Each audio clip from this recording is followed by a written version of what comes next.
Dieu est celui-là qui sait employer les grands moyens pour faire comprendre ce qu'il veut. C'est ce qui est arrivé à Tony. C'était en décembre 2001. Tony travaille dans l'humanitaire. Et il reçoit un coup de fil et on lui demande s'il était d'accord pour aller faire un voyage missionnaire en Inde. Tony, sans hésiter, il dit qu'il est d'accord. Mais Tony a une grande crainte de prendre l'avion. Et en plus que c'est des grands voyages, il y a 11 heures de voyage et il a cette crainte que l'avion va tomber, il a cette peur en lui. Donc il a 2 mois pour se préparer, pour demander au Seigneur qu'il enlève cette crainte.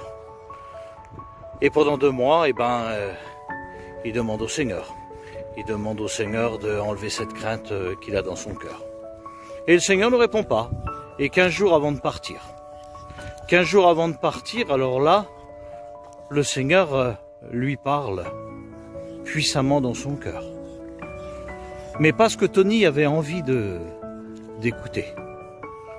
Le Seigneur lui dit, celui-là qui perd sa vie en annonçant ma parole, c'est une grâce que je lui fais.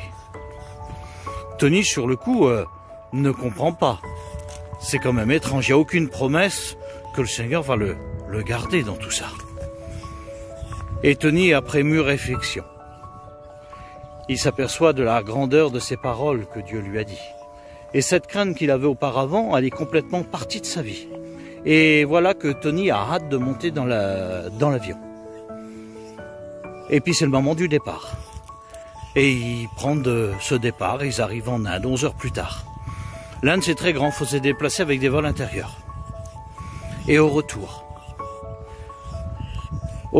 une avion, quand elle se pose, elle est environ à 300 km/h quand elle arrive sur la piste. Là, on ne sait pas ce qui se passe.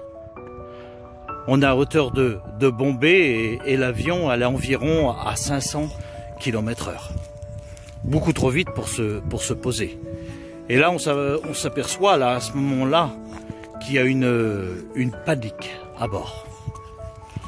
Les hôtesses de l'air s'attachent. Le steward prend le haut-parleur et lui dit l'atterrissage va être très compliqué.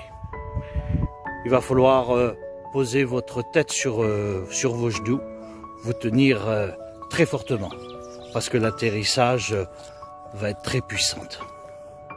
Et là, on écoute ce murmure qui se passe dans l'avion. Parce que là, à n'importe quel moment, l'avion peut s'écraser à l'atterrissage. Et c'est vrai que l'avion arrive tellement vite quand elle se pose sur la piste qu'on a l'impression qu'elle s'écrase. Tout le monde est secoué dans l'avion, mais tout le monde se tient comme les consignes ont été faites.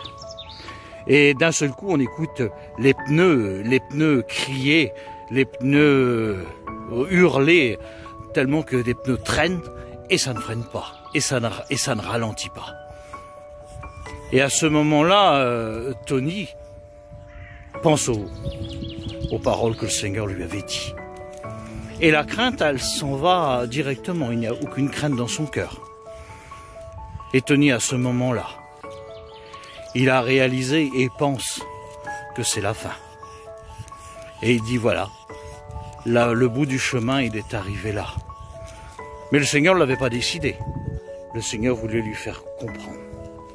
Lui faire comprendre que quand on est dans les mains de Dieu, tout est à son contrôle. Peut-être que toi, le Seigneur veut te faire comprendre quelque chose. Tu n'as pas encore compris. Tu sais que le Seigneur peut employer tous les moyens pour te le faire comprendre. Si ce témoignage est donné, c'est pour glorifier le Seigneur et glorifier rien que lui. À lui toute la gloire. Amen.